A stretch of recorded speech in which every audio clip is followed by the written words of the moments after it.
এই জুলুম শাহী এইটা দেখার পরেও যারা এখন বলতেছেন যে না অমুক তুমুক এই সেই, মন আপনার এখন পর্যন্ত পরিষ্কার হয় না।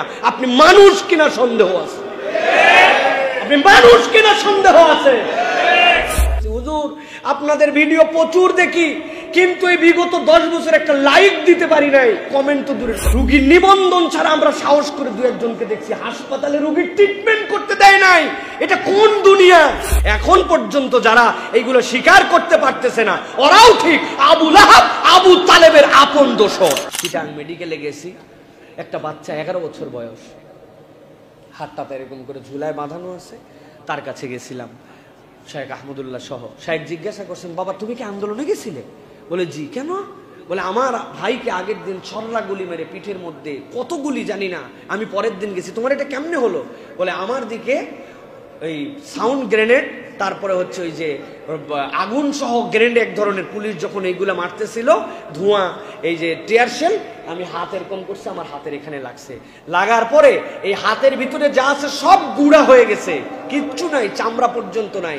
ডাক্তাররা বলছে 4 লেয়ারে ছোট্ট বাচ্চাটার অপারেশন করতে হবে। প্রথমে হাড্ডি জোড়া লাগবে, গোস্ত আলাদা থেকে লাগাতে হবে, চামড়া আলাদা থেকে লাগাতে হবে।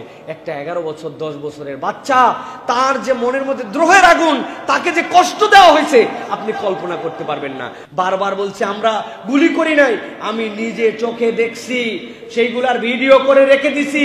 পায়ের মধ্যে এমন গুলি করছে, এমন রেঞ্জ থেকে গুলি করছে যে পায়ের এই হাড্ডিটা এত মজবুত হাড্ডি, কিন্তু হাড্ডি পর্যন্ত ভেদ করে ভাঙতে পারে না, এপার থেকে ওপার বের হয়ে 5টা গুলি লেগে চলে গেছে।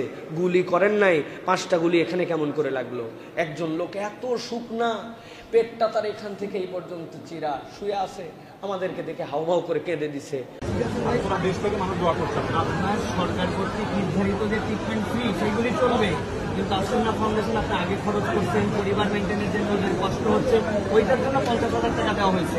আর আল্লাহ আপনাকে পূর্ণ সুস্থ করে দিকে আমরা দোয়া করি, কিন্তু আল্লাহ না করুক আপনার হাত ঠিক হলো না, আপনার কর্মক্ষমতায় আপনার অস্বস্তি হলো, সেই ক্ষেত্রেও আপনাদের জনতা আপনার সাথে আছে, দেশের সর্বস্তরের মানুষ আছে।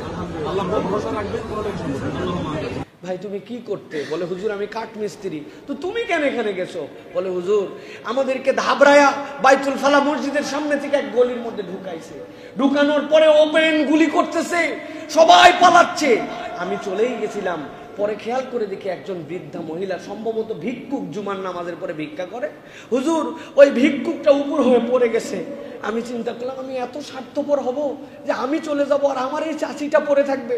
হুজুর আমি আমার জন্য আসি নাই, ঘুরে আবার ওই বৃদ্ধা মহিলাকে তুলতে আসছি। ওই তুলতে আসার সময় আমাকে গুলি করছে, একটা গুলি নাভিতে ঢুকে একটা কলিজা ভেদ করে গেছে, আরেকটা গুলি নিচ দিয়ে নেমে তার মলদার ফুটা করে গেছে। এখন মলদারটা পিছন দিয়ে বের করে রাখছে, আর কলিজাটা কেটে ওই জায়গাতে ফেলে দিছে। মেরুদণ্ডের মধ্যে গুলি আটকাই গেছে, ওই গুলি বের করছে। চিরজীবনের জন্য একটা কাঠ মিস্ত্রি পঙ্গু হয়ে গেছে।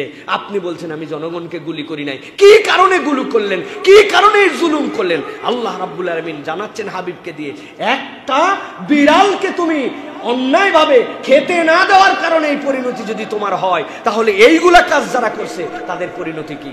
একটা কথা বানায় বলতেছি না, সবগুলোর এভিডেন্স আমার ফোনের মধ্যে আছে সবগুলা। চট্টগ্রাম এয়ারপোর্টের সরকারি একজন কর্মকর্তা আসছে, এসে বলছে হুজুর একটা কথা বলবো। কি? আপনাদেরকে কি মোহব্বত করি, হাউমাউ করে কানতে লাগছে। কেন মোহব্বত করেন তো কি হয়েছে? হুজুর আপনাদের ভিডিও প্রচুর দেখি, কিন্তু এই বিগত 10 বছর একটা লাইক দিতে পারি নাই, কমেন্ট তো দূরের কথা। বললাম লাইক দিলে কি সমস্যা? বলে হুজুর একটা লাইক কে কোন পোস্টে দিছে এটাও আমাদের সার্কেলের মধ্যে চেক থাকতো। এই ইসলামপন্থীদের এই বক্তব্যে তুই লাইক দিলি কেন? তার মানে তুই ওই দলের। একটা লাইক দেওয়ার ক্ষমতা ছিল না। আজকে আমি অন্তত আপনার সামনে কথা বলতে পারতেছি। এই জুলুম শাহী এইটা দেখার পরেও যারা এখন বলতেছেন যে না অমুক তুমুক এই সেই, মন আপনার এখন পর্যন্ত পরিষ্কার হয় না।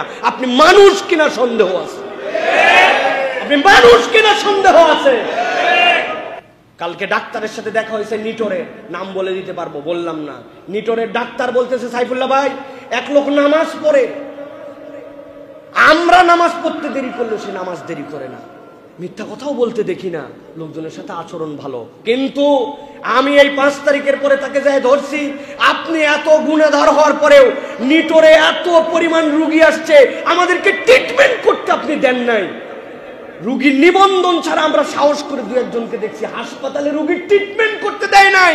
এটা কোন দুনিয়া? আপনি এটা করলেন কেন? ও বলতেছে নামাজ কালাম এক জিনিস, রাজনীতি এক জিনিস, এটা তুমি বুঝবে না। আমিও বলছি ঠিক বলছেন। আবু লাহাবের কথাও মনে পড়ছে তখন, আবু জেহেলের কথাও মনে পড়ছে তখন, আবু তালেবের কথাও মনে পড়ছে তখন, যে বাবা তোমার দিন সব সত্য, সব জানি, মোহাম্মদ তোমার কালেমা হক আমি জানি, এই কোরআন তোমার বানানো না তাও জানি, কিন্তু আমার ইজ্জত সম্মান যদি না থাকে, আমি তো রাজনৈতিক আলাদা একটা ফোরামের লোক, এই জন্য তোমারটা মানতে পারি না। এখন পর্যন্ত যারা এইগুলো স্বীকার করতে পারতেছে না, ওরাও ঠিক আবু লাহাব আবু তালেবের আপন দোসর। ওদের রক্তের মধ্যে এই সমস্যা ঢুকে গেছে।